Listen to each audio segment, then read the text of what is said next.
galera, hoje nós vamos falar sobre a elaboração e o uso dos mapas, certo? Vamos lá.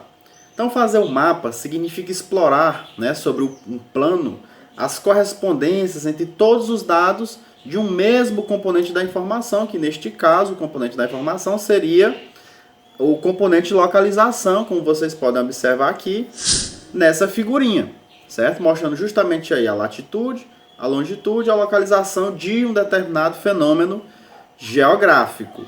Então os mapas, eles mostram muito mais apenas do que a localização, mostram muito mais apenas do que o componente x e y, no caso a latitude e a longitude, muito mais do que é isso. Os mapas mostram muito mais do que a localização de um determinado fenômeno geográfico. Hoje, os mapas têm que responder mais do que a questão onde fica aquele fenômeno geográfico.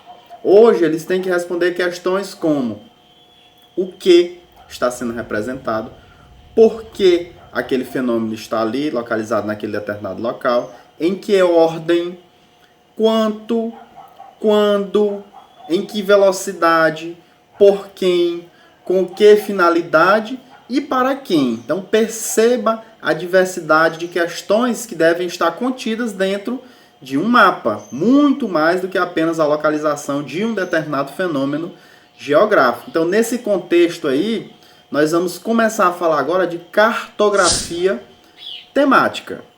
Nós vamos inicialmente abordar 3 questões, certo? A abordagem qualitativa, como vocês podem observar aí, que responde à questão o que, ou seja, que tema que está sendo representado, é solo, é vegetação, é relevo, é geologia, é precipitação, é temperatura, o que está sendo representado ali naquele mapa. E diz respeito às relações de diversidade entre os conteúdos, dos lugares, dos caminhos e das áreas. E aí nós vamos ter uma outra abordagem, que é a abordagem ordenada.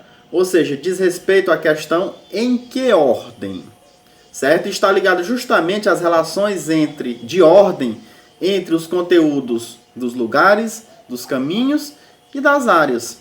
E nós temos a terceira abordagem, que é a abordagem quantitativa. Ou seja, está relacionada à questão quanto. Está ligada, voltado para relações de proporcionalidade entre os conteúdos, os lugares ou as áreas. Os fatos e fenômenos geográficos que vão ser representados em um determinado mapa, eles podem ser considerados dentro de um raciocínio do ponto de vista da análise ou do ponto de vista da síntese. Aí nós vamos ter 2 tipos de cartografia. A cartografia analítica, que está relacionada aos elementos constituintes dos lugares, dos caminhos ou áreas, que são caracterizados por seus atributos ou variáveis. E nós vamos ter também a cartografia sintética. Essa cartografia sintética, como o próprio nome já está dizendo, pauta-se na fusão desses elementos constituintes em tipos, resultando em agrupamentos de lugares, caminhos ou áreas unitárias de análise. Então agora nós vamos abordar a estrutura metodológica que articula as representações da cartografia temática. O primeiro ponto diz respeito às formas de manifestação. Nessas formas de manifestação, como nós já observamos em outros vídeos, podem ser de 3 tipos: pontos, linhas ou área, área ou polígono.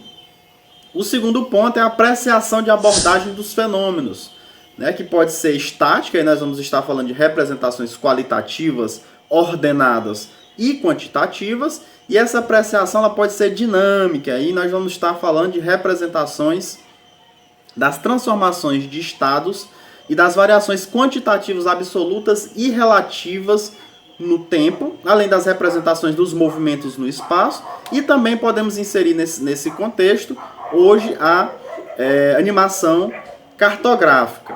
O terceiro ponto diz respeito ao nível de raciocínio, onde nós vamos falar sobre as representações de análise e as representações de síntese. E o quarto ponto, nós vamos estar falando aí do nível de apreciação.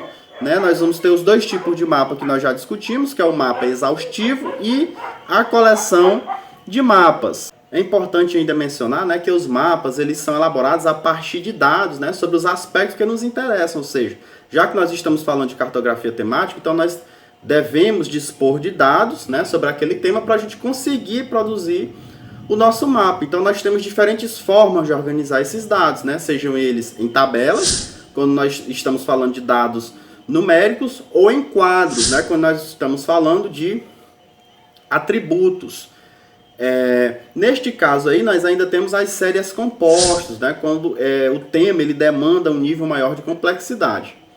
E aí nós vamos ter, né, o mapa base, né, que carrega certos elementos particulares necessários para dar suporte ao tema. Nós temos o tema geral, mas nós temos aqueles elementos genéricos. Que elementos genéricos são esses? Ora, a orientação, coordenadas geográficas, escala e projeção. Então, o uso do mapa de um modo geral, né, ele é um processo que leva de volta o mapa feito, né, o mapa construído, produzido, para uma imagem mental da realidade. E aí é onde entram três aspectos. A leitura, que apresenta o que o autor mapeou, né, o que o autor representou mediante o título, vai aparecer no título, né, essa perspectiva da leitura. Nós vamos ter a análise, que é quando a gente faz a extração, né, ou o foco aí está em entrever as feições que nos interessam. E nós vamos ter o terceiro elemento, que é a interpretação, né, que volta-se para possíveis causas das situações registradas, né, naquele fenômeno geográfico, e também transparece, né, certas possibilidades de explicação. Então esse foi o nosso vídeo de hoje, né, falando sobre a elaboração e o uso dos mapas. Espero que tenham gostado, tenha ficado bem explicado. Acesse aí a nossa página no Instagram, né, para você ter acesso ao nosso conteúdo diário sobre cartografia e geoprocessamento. Não esqueça aí de deixar o like, né, no vídeo, não vai lhe custar nada, é só um clique. E se inscreva no nosso canal, ativa o sininho de notificação para você receber avisos de quando a gente postar um novo vídeo que ocorre diariamente. Beleza?